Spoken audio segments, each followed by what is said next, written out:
Hello and welcome to this video. My name is Modefi Crypto, and today we're talking about why DeFi, a beginner's guide to the future of wealth. And I'm talking about this today because I've been speaking about it with my family a lot recently, and I'm trying to explain these terms, these ideas with them. So to save me from constantly repeating myself, and maybe just to help me get these ideas out better, I wanted to make a presentation for you, just to educate you, not financial advice, and hope we can just go through a kind of little rabbit hole, some thoughts. So this is mainly for people that don't know what DeFi is, or people that are not quite sure what to do with their money, or maybe people that are into crypto, not into crypto.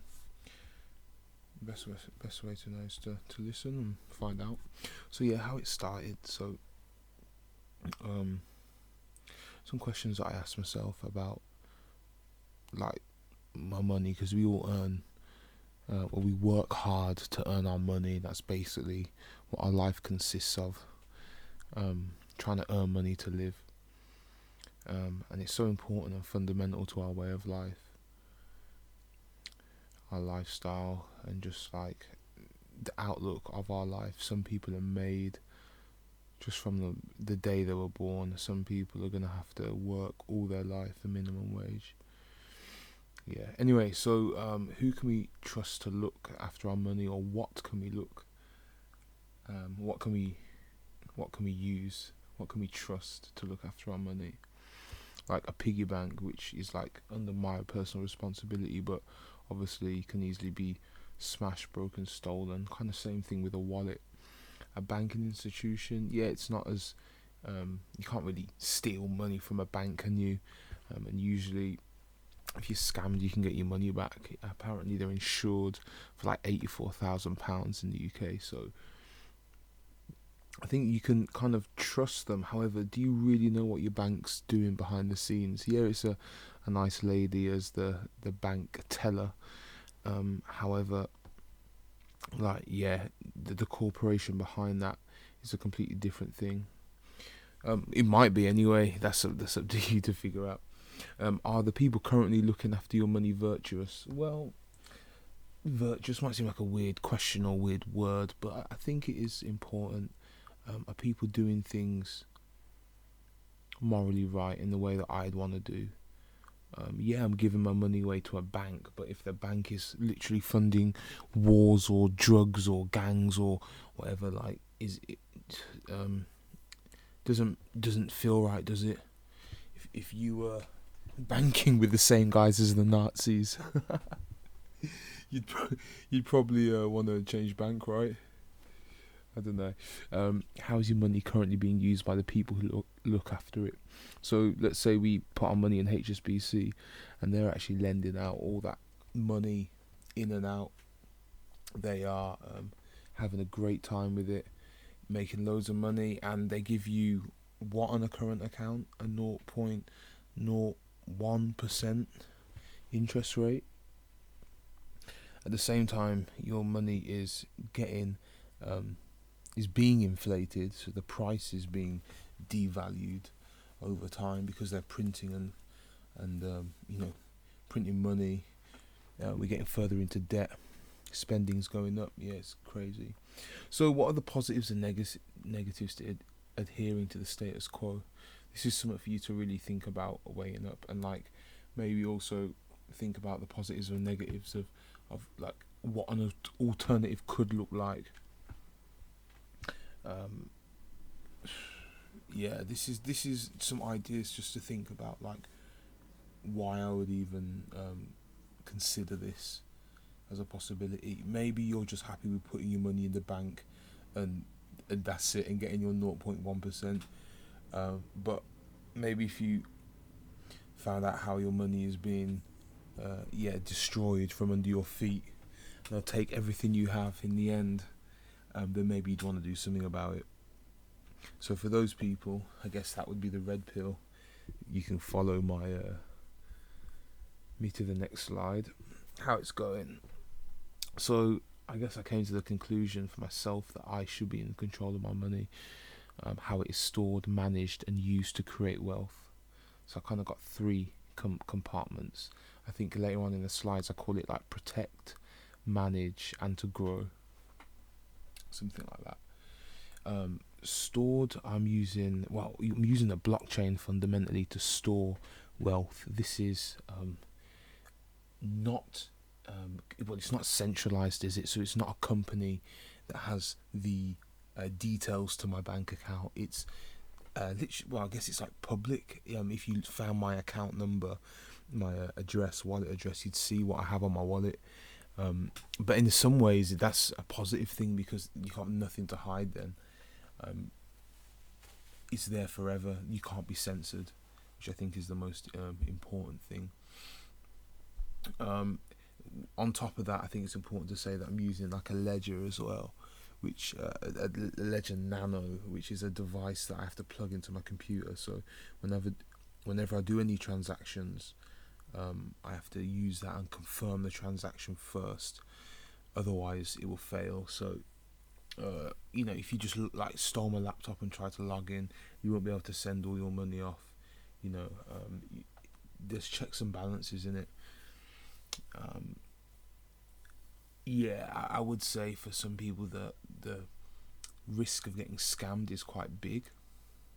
For some people, depends if you're one of those people that clicks on links and download spyware and things like this. If you ain't got a clue on the computer, you probably should stay off. But I think if you're somewhat aware and you know what you're doing, and you're careful with it, I don't see why anyone could take control of their own finances through the blockchain. From the questions that we asked earlier, I agreed that I was more virtuous than the current banking institutions, not necessarily the individuals, the people, but the institutions. I am more likely to do in what's in my best interest than they are, and I do truly believe that. I would recommend anyone go watch films like The Inside Job. It's more of a documentary, and they basically go through the 2008 financial crisis, why it happened, how it happened, the aftermath, and it's sickening, to be honest. And this is the world we live in, and it's a mad one. You just got to go watch it. Fiat currency are designed to fail eventually. The dollar has devalued over my lifetime, which is consistent with historical patterns. So it's something that I've seen happen, along with what I've done research and been learning about. So it fits the pattern. Look how much they've spent during the pandemic. Look how much money they've created out of nowhere during the pandemic. Out of debt, really, isn't it? They created it out of debt. So, why would I want to keep my money in that? You guys should also, I'm reading a book called The Changing World Order by Ray Dalio. It's a new book. So he's just talking about the cycle of nations, of empires, of currencies, of economies. Every fiat currency goes to zero eventually. Every one of them. And they have their own kind of like life cycle, and then they die. Or like even the pound, which is one of the longest running fiat currencies it's like 150, 200 years now. It's been massively devalued since, mainly coming off the gold standard, but that's a whole other thing, isn't it? So basically, you don't really want to be touching fiat necessarily, especially just leaving it in the bank because inflation will kill it. You need to be letting your fiat currency grow with inflation, at least. I am safe within their financial prison. However, I have the confidence in the long-term prospects. I have little confidence in the long-term prospects. Our current economic policies have already sealed our fate. So, I've kind of already spoke about it during this talk already, but Yeah, it's just not going good, and I have got another. I'm 30ish now, so let's say I've got another 60 years on this world, on this earth. This house of cards can't handle another 60 years. Like, why go down with this ship when I never liked this ship anyway? I'm jumping ship. I jump ship. Or something I believe is more fair and it's going to be the future. So what is the alternative? So I'm basically just trying to create a picture of how I feel, or the questions that I asked myself first. And these questions were asked like when I originally purchased Bitcoin back in 2013, and it gave me the conviction to buy and hold for the time I have. Looking back, I wish I could have put more in. However, it's enough. This creates dissatisfaction. We're looking for an alternative. We can't just go with what we're given. Maybe you feel it and you agree with me, like, yeah, you know there's something up. Then maybe this is for you. If you are happy with the current system that you're given, and that's it, that's cool. Maybe this ain't for you, but you could still listen if you want. So for me, it's about taking part in a digital financial revolution. It's something new. It's something fresh. It's feel like something I can be part of, compared to like the current financial systems. Like, I don't feel included in that. That makes sense. Your wealth can be preserved better through cryptocurrencies with better economic policies. Well, I ain't no Bitcoin maximalist, but let's say on the simple premise that there is a fixed supply of Bitcoin. If there's demand for that coin, or constant demand, increasing demand, the price is going to go up. Dollars, however, have an unlimited supply, and their use, their use or their wanted, it's up and down, isn't it? However, as I've already painted the picture from before, is that all fiat currencies will go to zero. So if it goes to zero, should you be surprised? Hell no. Wealth accrued in fiat can be saved to earn higher interest rates than a typical bank account. So if I was really good, my computer would have already connected to the thing. I don't think it has. I may have got. So for example, even on Aave, I'm on here. So you could you could deposit your USD coins, your USDC coins, which is basically just a dollar, a digital dollar. And you can get 2.48% on that. And then you earn 2.83% in additional rewards in Avalanche, which actually, of all the tokens in the world, you could hold this for a free reward. That's cool. You could sell that reward into more US dollars. You could hold it if you wanted to. But as you can see here, it's just changed now, but those percentages were way better than what we were getting in other places. Let me come back to here. Yeah, okay, so that'll be the plan. So if let's go to the next point. Easily, quotation marks, transfer from blockchain to your normal current account. So if I can get a better interest rate on the blockchain, on my dollars or my pounds or whatever, and I can easily transfer it to my current account, the bank I'm using every day, then like, what's stopping me? I've been using crypto.com to withdraw and deposit to and from the blockchain. I use crypto.com because it allows me to deposit or withdraw my money, my fiat, to different blockchains.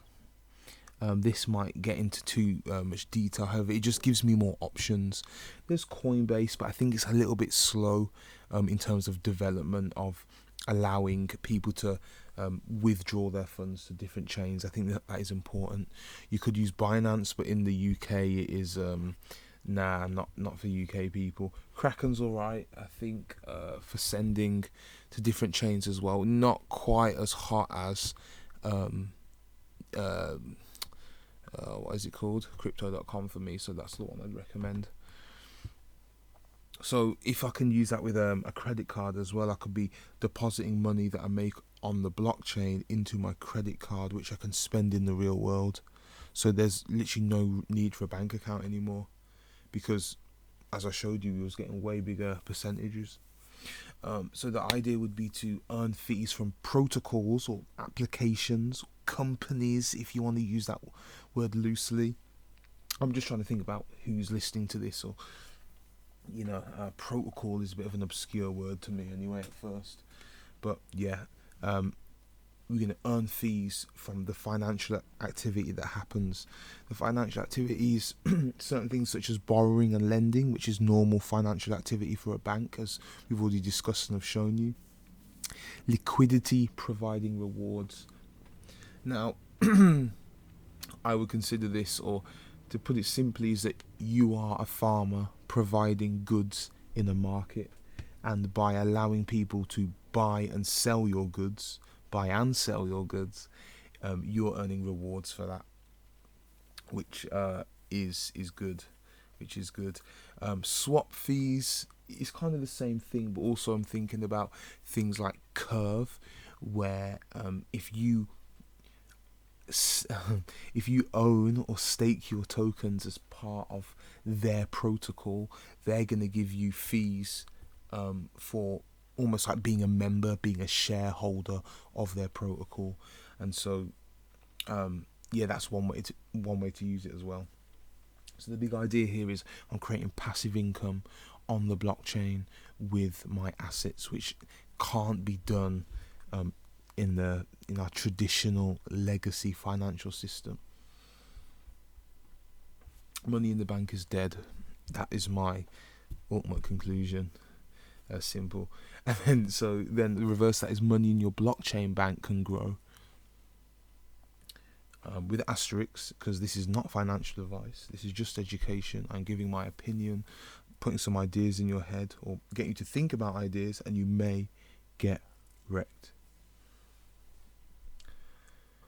Wow, so I've spoken a lot. I'm going to just sum it up with this, really. So this is not about blowing your life savings on a random cryptocurrency with promises you'll see 100x returns, because no one can do that accurately. It's not about getting rich quick, because easy come, easy go, right? What this is about, what I'm trying to get my family and maybe more people on, is that we can move away from the current financial system that is corrupt, in my opinion. It's not working for me. Taking responsibility for my own wealth. Yes, here it comes. Protect, manage and grow. All three. Lastly, like using my wealth to create passive income. Wealth begets wealth. So, this was it. I hope this has put some ideas in your head. I would definitely kind of come back to these questions, just to kind of think, like, is there a problem for you? Do you like the sounds of maybe the benefits of what we've had to say? I think I came over here, we talked about like borrowing and lending, swap fees. It's new and exciting, and I think in 5-10 years the potential for this is going to be huge. Yeah, man. So you can see my Twitter handle down here. It's a new one for me, but yeah, Modefi Crypto. That's what's going on. Yeah, I wanna give you some books, right? I'm gonna give you some books. First book. What would it be? So I mentioned a couple. So I'm gonna give you the first book, The Richest. My keyboard's messed up. Man in Bablyon. I know that's on Audible, so I listened to it. Richest Man in Babylon, great book. I mentioned Ray Dalio as well. He's just got up a new book that enjoy listening to. It's something about the changing world order. Something about that. I checked them two books at the moment. I think they're the only two I mentioned today.